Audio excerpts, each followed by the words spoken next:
If you're somebody who's considering buying or selling a home in 2026, there are some key questions you need to be asking yourself to decide whether or not it's a good decision. Today, I'm going to walk you through 5 scenarios where, if any of them apply to you, it may be worth waiting and 2026 may not be the year to make your purchase. I'll also walk you through why, if none of these apply to you, 2026 may actually be one of the smarter times to buy. So let's figure out which one you are. Situation number 1 is don't buy if you might need to sell in the next few years.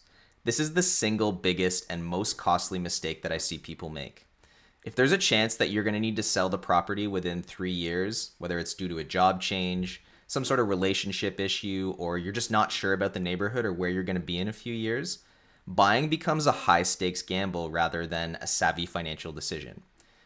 And here's why. The short-term price movements in the real estate market, as the last few years have shown us, are definitely not guaranteed. They're unpredictable.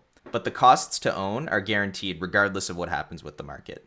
Let's break it down with an example. If we were to take the example of a $600,000 freehold property, your expenses to buy the place would be your land transfer tax, which if you're not a first-time home buyer would be around $8,500.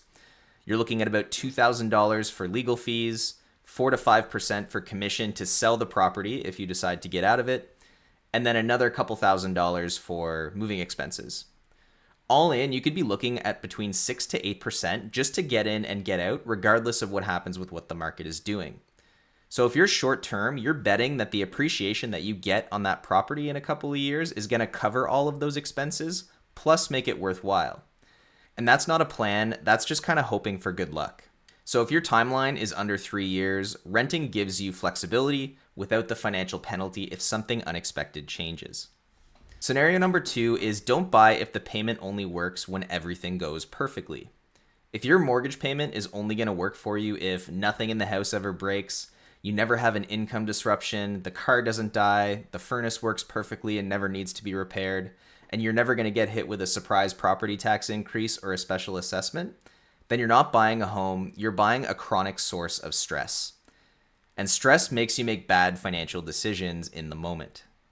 In 2026, the most important feature of a property is going to be less about the kitchen backsplash or the granite countertops, and more about whether or not you have enough of a financial buffer to carry you through a market downturn.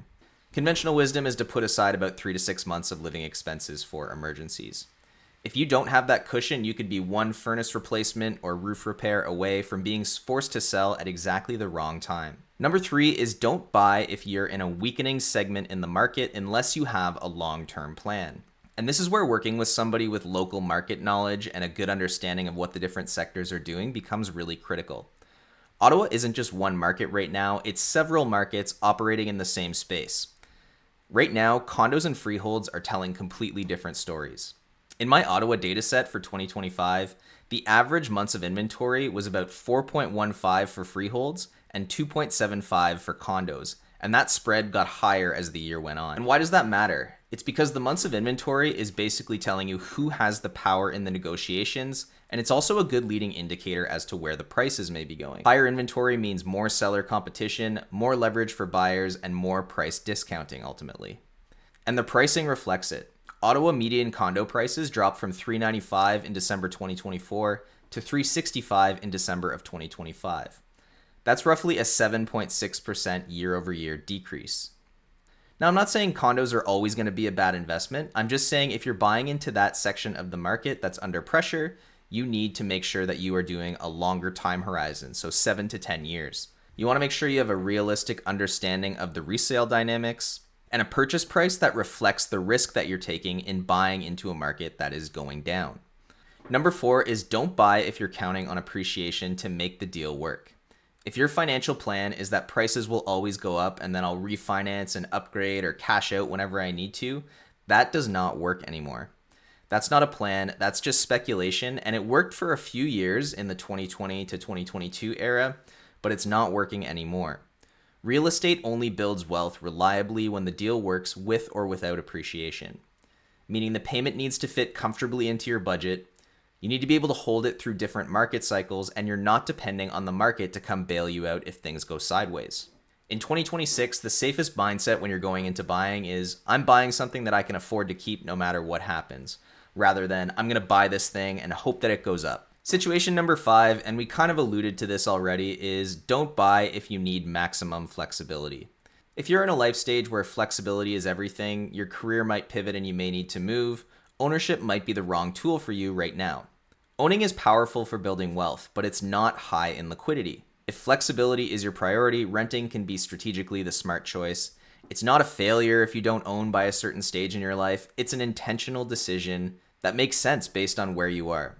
Now that we've covered the reasons why buying may not be the best decision, here are a few reasons why buying in 2026 can be completely reasonable and even smart if these conditions are true for you. First, you're planning on staying in the home for at least 3 to 5 years. Second, the payment works with a real financial buffer. You're not maxing out your monthly payment. And third, you're buying the right property type for your budget and for the current market conditions. And here's why 2026 can actually be a really decent time for the right buyer. It isn't the feeding frenzy that we saw in 2021 and 2022. You can take your time, you can negotiate, you can include conditions that make sense and protect you, and you can actually do proper due diligence. Even within the freehold market itself, the data shows some interesting patterns. Townhomes were down about 1.7% in December, and detached homes were down about 3%. That spread suggests affordability is what's driving demand right now, and townhomes are hitting the sweet spot when the market is tight. So if you're buying with the right timeline, the right buffer, and in the right market segment, 2026 doesn't have to be a scary time to buy. You just have to be intentional about what you're buying and understand what the market's doing and how that could impact you over the coming years. Thanks for taking the time to watch. I hope this was helpful. And if you're watching from Ottawa, drop a comment. Are you looking at downtown condos, townhomes, or detached properties? If you want any information on specific segments of the market, feel free to reach out. It would be my pleasure to help. Please hit subscribe if it was useful and have a wonderful rest of your week. Take care.